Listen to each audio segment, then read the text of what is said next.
आणि आताच्या क्षणाची एक मोठी बातमी आहे। पश्चिम बंगालमध्ये ममता बॅनर्जींना मोठा धक्का बसणार आहे। 59 आमदारांच्या बंडखोर गटाला मंजुरी देण्यात आलेली आहे।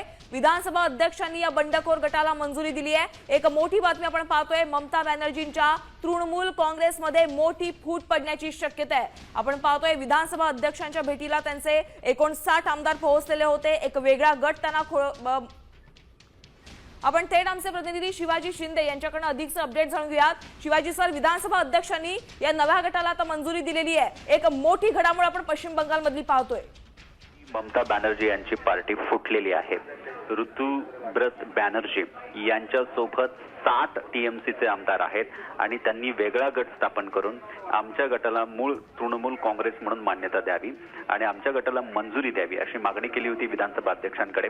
त्यानंतर बंगालच्या विधानसभा अध्यक्षांनी एकूणच त्यांची जी मागणी आहे त्यांचा वेगळा गट आहे याला मंजुरी दिलेली आहे आणि आता ऋतुव्रत बॅनर्जी ही बंगालमधील तृणमूल पक्षाचे सदस्य आहेत आणि त्यांना विपक्ष नेता म्हणून एक मोठी जबाबदारी पण देण्यात आली। एकूणच जे महाराष्ट्रात घडलं तेच बंगालमध्ये पॅटर्न दिसून येतोय आणि आता ममता बॅनर्जी यांची पार्टी ही फुटलेली आहे। शिवाजी सर, एकंदरीत आपण बघतोय आता की महाराष्ट्र पॅटर्न आपल्याला पश्चिम बंगालमध्ये पाहायला मिळतोय। पक्ष चिन्हासंदर्भात काय सांगाल?